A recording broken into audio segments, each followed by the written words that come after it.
Pregunto, ¿ustedes han escuchado a los protestantes decir que ellos tienen el Espíritu o no? Sí. Ahora pregunto, ¿ustedes escucharon que hubo una mujer en el Nuevo Testamento que quedó llena del Espíritu Santo y cuando vio a la Virgen María se alegró y le dijo unas palabras bonitas? ¿Cómo llamaba mujer? ¿Y cuáles fueron las palabras bonitas que esa mujer llena del Espíritu Santo dijo? Bendita tú eres entre todas las mujeres y bendito es el fruto de tu vientre. ¿Sí lo recuerdan, verdad? ¿O no estaban con eso? Bueno, ustedes se dan cuenta que el Espíritu Santo habló por boca de Santa Isabel diciendo que la Virgen María era bendita entre todas las mujeres. ¿Cuál es la diferencia entre ese espíritu que le habló a Santa Isabel al espíritu diabólico que le habla a los protestantes? Pregúntenle a un protestante quién es la Virgen. Una mujer cualquiera. Pero entonces no es el mismo espíritu. Examinemos los espíritus. Oye, si el Espíritu Santo, dice Lucas 1:42, hizo que Santa Isabel gritara, bendita tú entre todas las mujeres y bendito es el fruto de tu vientre, ¿cómo me explica que un protestante en pleno siglo XXI tenga el Espíritu Santo y diga todo lo contrario? Que María es una prostituta, que María es una cualquiera, que María no es importante, que María no es bendita entre todas las mujeres. Petronilo le patina el coco, le patina el coco, le patina el coco. Examinen los espíritus para ver cuál espíritu viene de Dios.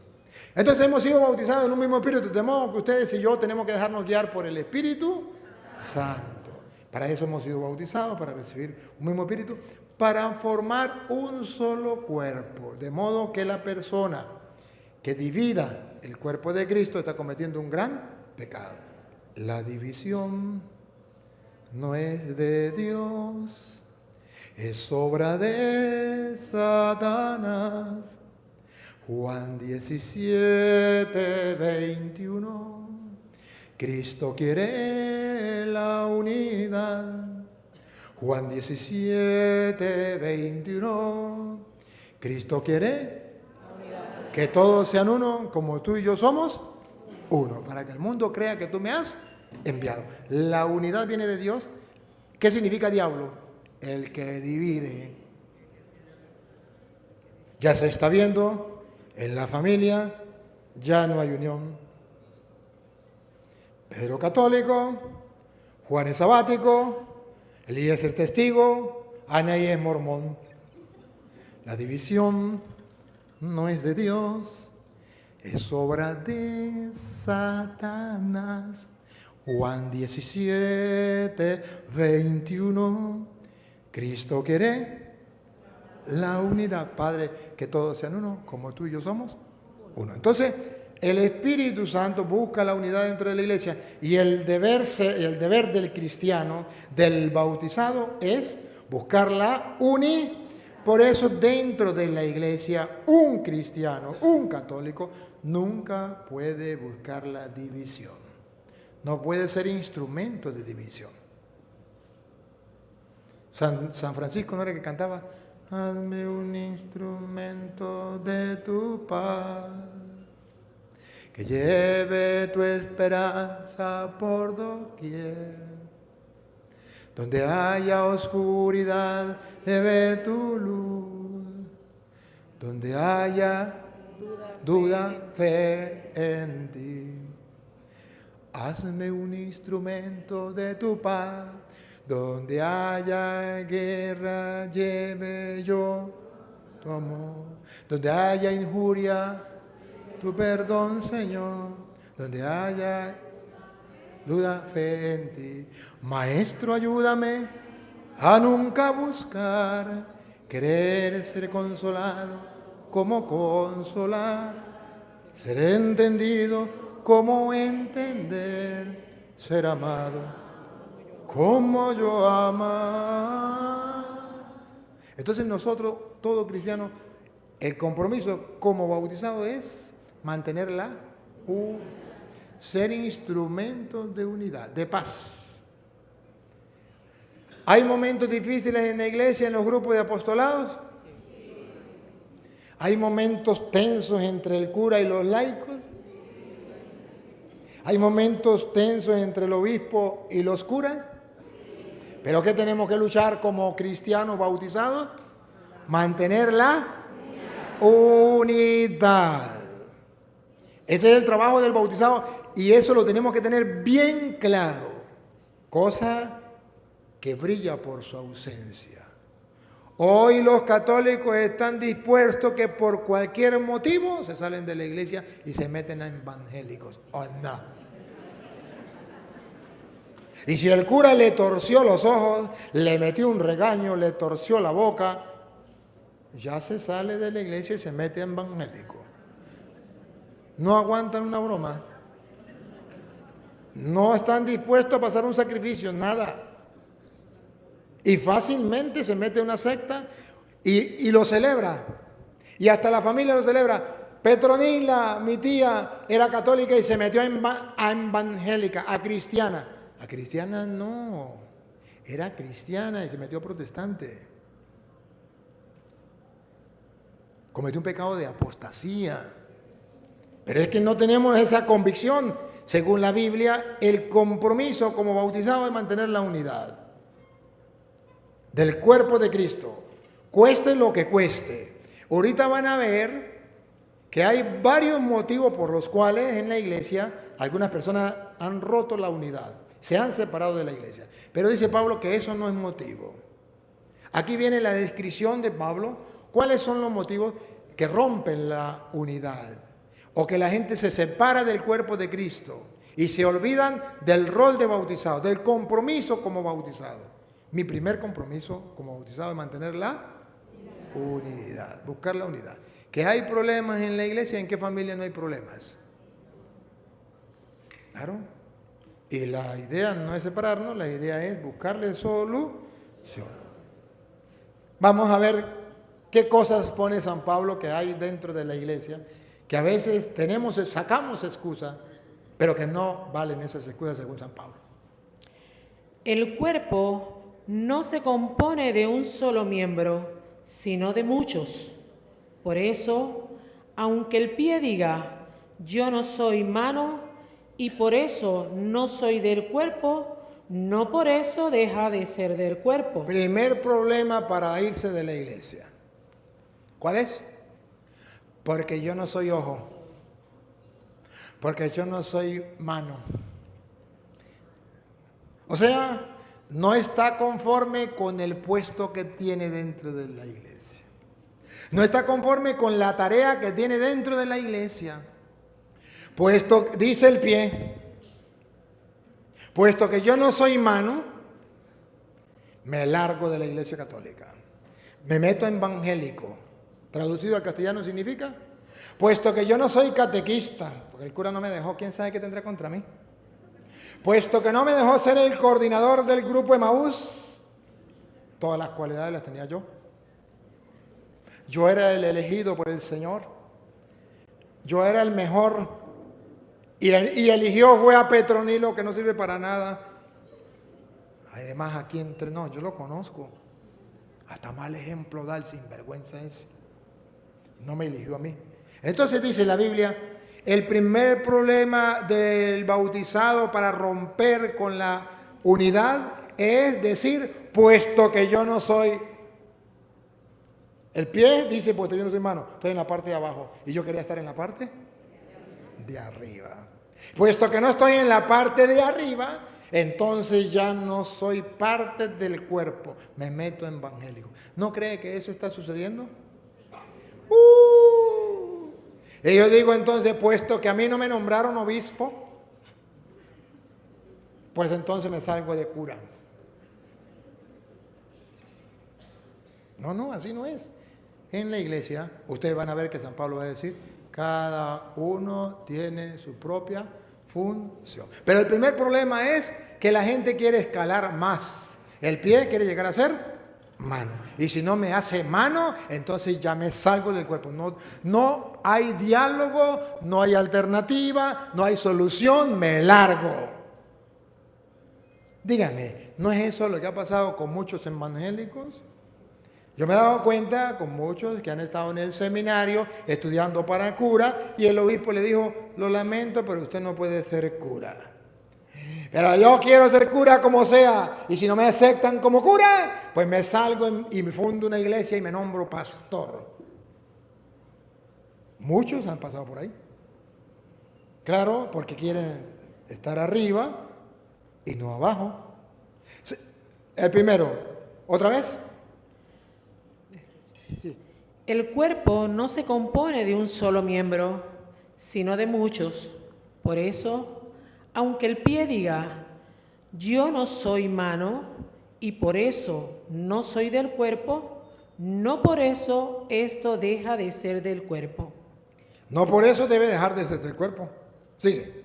Asimismo, aunque la oreja diga, ya que yo no soy ojo, no soy del cuerpo, por eso no deja de ser del cuerpo. En castellano, la mayoría de bautizados no están conformes con el trabajo que llevan en la iglesia, con el puesto que le ha tocado dentro de la iglesia, con el encargo. O sea, todos llevamos dentro de la iglesia, dice San Pablo, el deseo de ser más que los demás, tener un puestecito mejor. Y después se cumple lo de Jaimito. ¿Quiere conocer a Jaimito? Dale un carguito. ¡Náguara!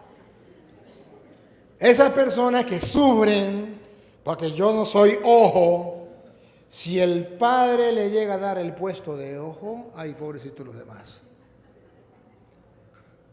Hace y deshace dentro de la iglesia. Se creen dueños y señores de la iglesia. Yo no sé si ustedes vieron ahorita, por ejemplo, en La Grita, en el Táchira, que los sacerdotes dijeron que iban a sacar para el seminario, porque cumplía 100 años, iban a sacar el Santo Cristo para el seminario. Y un grupito de laicos dijeron no. El obispo dijo, bueno, pues entonces yo soy el obispo, yo doy la orden que se saque. Y dijeron, no. Se apadrinaron con el gobierno y el gobierno mandó un comunicado. No le permitimos al obispo sacar el Santo Cristo. Y no lo dejaron sacar. ¿Quieren conocer a Jaimito? Le dieron un carguito. Y ahora se cree más que el obispo. ¿Me captan la idea? Eso ya lo había dicho San Pablo. El compromiso entonces como bautizado es mantener la unidad. Pero para mantener la unidad, yo no debo estar envidiando el puesto de él, haciéndole el cajón al otro. Porque si yo quiero ser hermano, entonces le hago el cajón, hablo mal del otro, lo malpongo, le hago la guerra hasta que lo saque de ahí y ahora aquí estoy yo, póngame en ese lugar. Eso es un pecado dentro de la iglesia. Eso existe aquí, en Guatemala y en Guatepeor. Pero es un pecado. No está conforme al compromiso que tenemos como bautizados. Hay otro punto de vista que pone San Pablo. Siga. Si todo el cuerpo fuera ojo, ¿cómo podríamos oír? Y si todo el cuerpo fuera oído, ¿cómo podríamos oler? El segundo problema es ya no aquel pie que quiere ser mano. ¿Cuál es el segundo problema? Aquellas personas dentro de la iglesia que quiere que todos seamos igual, lo mismo. Que quiere que los demás sean como yo. Y si no son como yo, los elimino. Les hago la guerra. Los malpongo. Hago lo peor para destruirles la vida porque no son como yo. No piensan como yo. Todos los catequistas deberían ser catequistas como yo. Todos los grupos de apostolado deberían ser como los emausianos. Porque yo soy emausiano. Y entonces es el carismático, no. Todos los grupos de apostolado deberían ser como los carismáticos, porque yo soy carismático. Y soy cursista, no. Todos los grupos de apostolado deberían ser como los cursistas, porque yo soy cursista. Y de los legionarios, no. Deberían ser como yo. Y los catecúmenos, no, deberían ser como yo. Entonces no permite que haya diversidad en la iglesia. Entonces San Pablo dice, como bautizado tenemos un compromiso, aceptar la diversidad dentro de la unidad del cuerpo de Cristo. No tenemos que esperar que todos sean iguales como yo, a mi antojo, mis criterios, no. Incluso, ahorita San Pablo va a decir, incluso puede ser que usted no se emborrache y usted diga, pues mire, es que puesto que hay un borracho dentro de la iglesia, pues ese lo vamos a mandar para el infierno y no le vamos a hablar ni nada de eso. Bueno, puede ser el pecado de esa persona en la borrachera, ese no es el suyo. El suyo puede ser el chimú, o la droga, o el cigarro. ¿Me captan? Entonces la Biblia dice, el otro problema es cuando no aceptamos la diversidad. Por ejemplo, un sacerdote. Todos los sacerdotes tienen sus propias cualidades que Dios les dio, su propio talento, su propio carisma, llamémoslo así, ¿verdad? Y entonces no podemos decir, todos los sacerdotes tienen que ser cantantes. Hay sacerdotes que cantan. Todos los sacerdotes tienen que ser, que celebren, como dicen algunos, misas de sanación. Que no está correcto el nombre de misa de sanación, pero algunos lo hacen, le ponen ese nombre. Todos los sacerdotes tienen que ser, no, ustedes no se dan cuenta que dentro de la iglesia hay diversidad. Hay sacerdotes que tienen sus propias cualidades, el otro sus propias cualidades, y dentro de la iglesia todos somos importantes. ¿Me captan? Yo no puedo decir que todos tienen que ser orejas, porque si todos son orejas, ¿dónde quedará el cuerpo? O que todos sean ojos, ¿dónde quedará el cuerpo? La riqueza del cuerpo está en la variedad. Y por eso hay en la iglesia muchos grupos de apostolado. Y por eso hay dentro de la iglesia muchas personas. ¿Qué tenemos que hacer como bautizados? Amarnos los unos a los otros. Aceptarnos, valorarnos, apoyarnos y saber que somos complemento del uno para... Ya lo va a decir San Pablo. Ya lo va a decir. Pero el problema entonces... Y por eso, dentro de la iglesia, cuando no se tienen claras estas cosas, hay muchas discordias y muchas peleas. Andan como perros y gatos. Pobre sacerdote anda con la cabeza que no sabe qué hacer, porque los hijos se andan peleando, como niños chiquitos. Seguimos. Pero Dios ha puesto cada parte del cuerpo como ha querido. Esto sí me gusta. Otra vez. Pero Dios ha puesto cada parte del cuerpo como ha querido. No lo entendieron. Otra vez. Pero Dios ha puesto cada parte del cuerpo como ha querido. ¿Escucharon? Si usted es dentro de la iglesia catequista, es porque Dios quiso que usted fuera catequista y ahí lo colocó. ¿Me entendió? Si el padre William es el sacerdote y es el párroco de la parroquia Santa Bárbara del Zulia, es porque ahí lo quiso Dios, ahí lo puso Dios, gústele a usted o no le guste. ¿Y qué? Tonto, el bautizado debe saber que no es por casualidad. El bautizado tiene un compromiso de aceptar que Dios es el que gobierna, Dios es el que manda, que no por casualidad tenemos al Papa Francisco, que no por casualidad tenemos a tal obispo, que no por casualidad tenemos a tal párroco, que no por casualidad tenemos a tal coordinador de la catequesis o el coordinador de tal grupo, que no por casualidad te ha nombrado a ti lector en la misa, o no por casualidad acólito, lo que sea. Cada uno Dios lo ha colocado dentro de la iglesia, le ha dado una misión. Ahora, ¿saben cuál es el detalle? Que muchas personas están en la iglesia y no saben que Dios los ha llamado. ¿Y saben qué, hermanos? Cuando Dios llama, usted no lo sabe identificar. ¿Usted no se acuerda que hubo uno en el Antiguo Testamento, Samuel, que Dios lo llamaba y él no sabía que era Dios que lo llamaba? ¿Y sabe por qué no sabía? Porque él no sabía identificar la voz de Dios. Y salió y se fue corriendo donde estaba Elí, ¿era? el sacerdote Elí. Vengo porque me ha llamado. Y le dijo a Elí, cállate pelado, yo no te he llamado. Vaya a dormir. Claro, él no lo había llamado, pero lo estaba llamando Dios. Y dice que Samuel todavía no sabía escuchar la voz de Dios, que lo llamaba. Pero ese somos nosotros. Cuando dice el sacerdote, Petronila, para que me ayude en la catequesis, 1000 excusas. Y resulta, ¿quién la estaba llamando? Dios a través del sacerdote. Sacó 1000 excusas. Pero es que yo soy una pecadora, pero es que yo no tengo el talento, es que yo no soy doctora, es que yo no soy profesora, es que yo no... No, Dios a cada uno lo colocó en la iglesia exactamente en el lugar que debería ocupar. El problema es que a veces no respondemos a la llamada de Dios.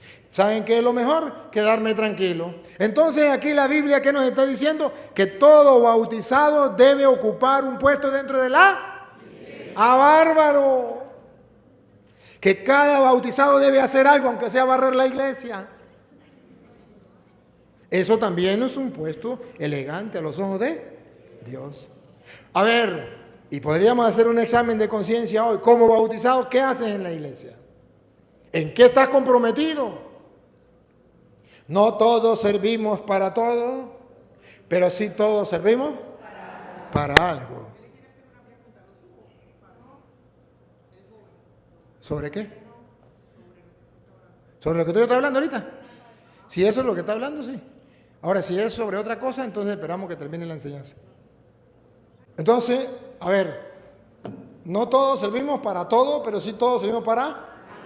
¿Y cuál es el trabajo que tenemos que hacer hoy? Examinar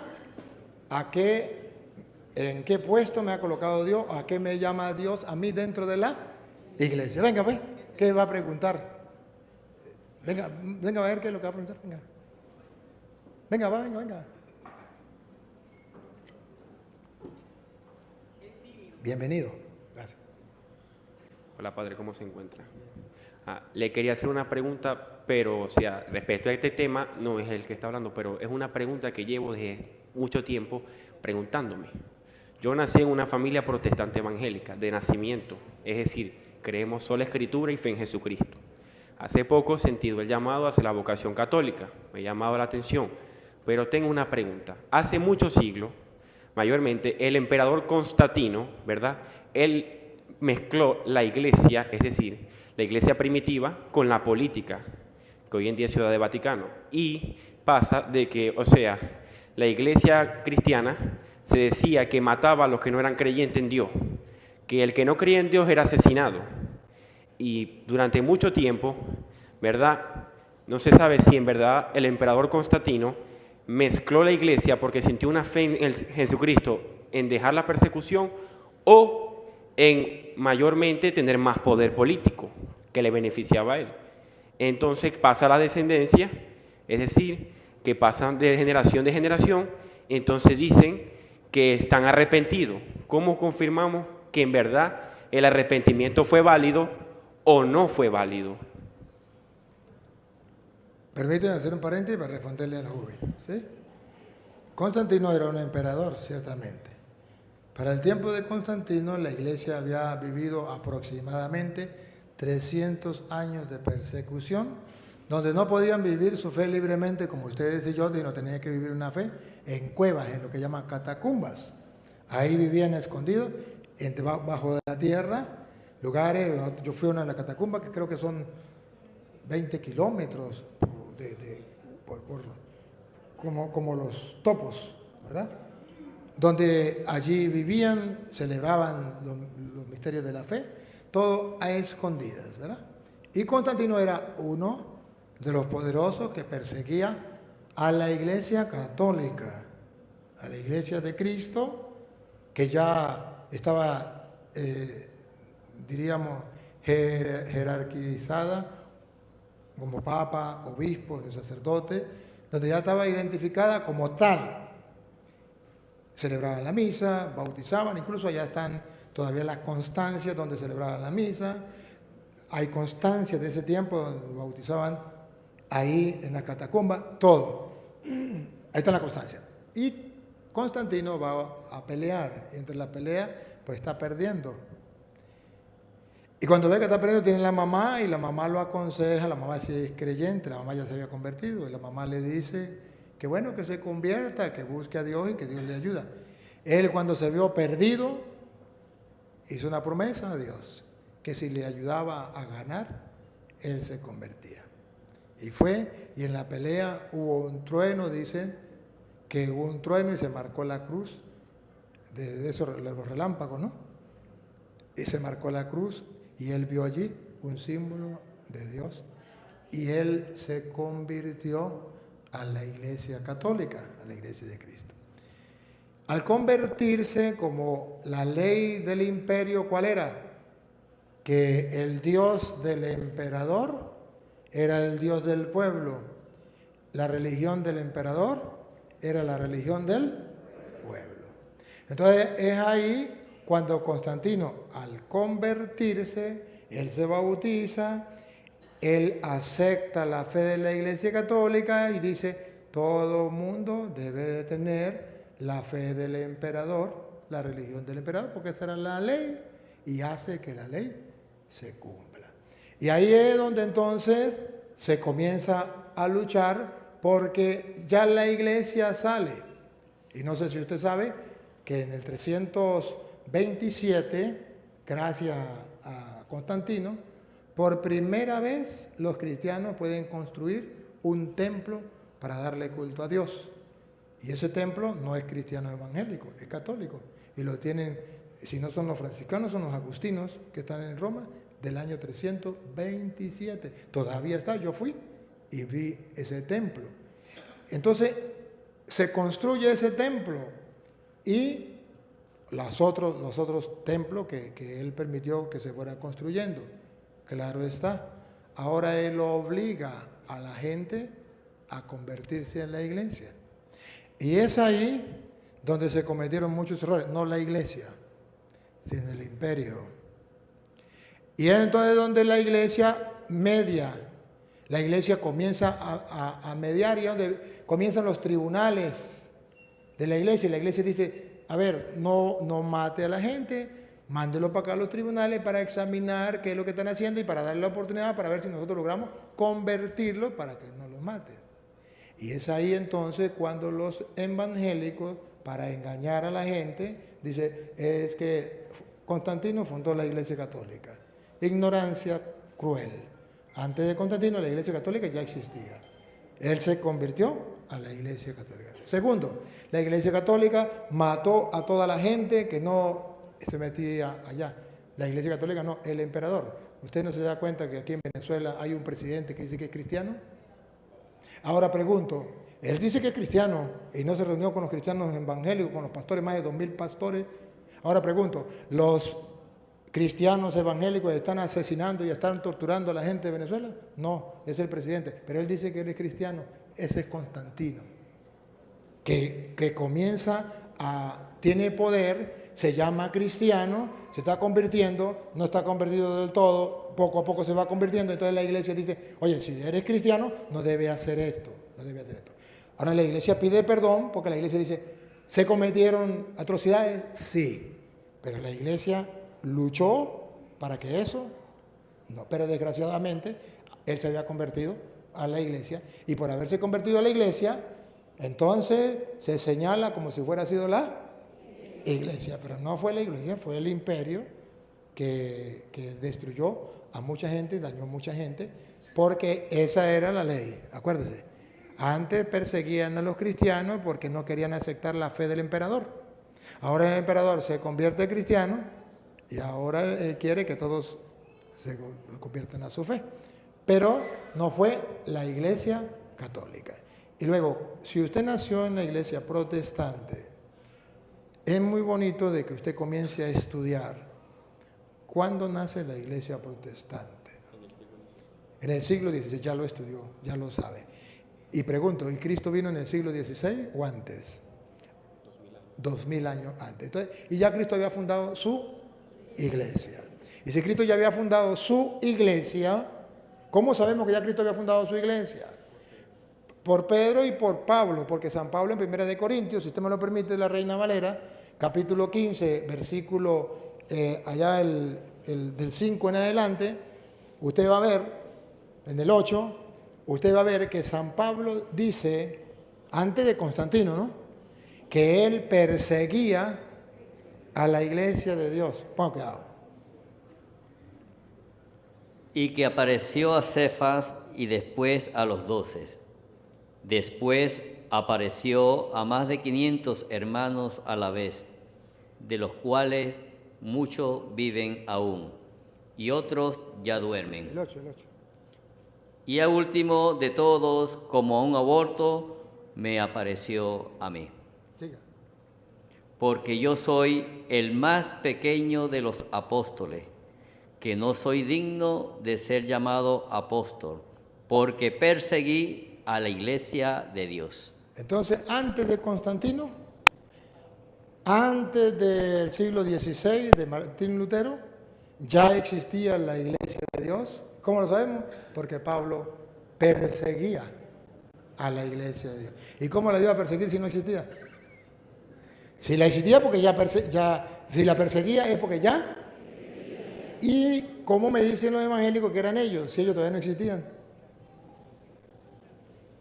Más, los mismos protestantes afirman que la iglesia católica sí existía para ese tiempo. O si no, pregúntenle a los protestantes, quiénes eran los que según ellos en el Apocalipsis mataban a los cristianos y era la gran ramera, la gran prostituta. La iglesia católica. O sea que antes de Constantino ya existía la iglesia católica. Según los protestantes, perseguía a los cristianos, pero ya existía, mientras que ellos todavía no existían. Ellos comienzan con Martín Lutero. Entonces nosotros tenemos la constancia, usted puede seguir viendo los videos donde yo te voy mostrando, y usted puede descubrir la iglesia de Jesucristo y puede descubrir la verdadera fe de la que nos enseñó Jesucristo. Y me alegra mucho que esté en esa búsqueda. Espero que lo que le dije le haya servido. Y si no, comience a investigarlo por su propio. Si quiere un consejo, no busque páginas protestantes. Busque historia, que es muy distinto a las páginas protestantes. La historia es historia y la historia, así como sucedió, así la cuenta. Los protestantes sí no. Los protestantes cuentan lo que a ellos les viene en gana. Eso es cosa distinta. Gracias.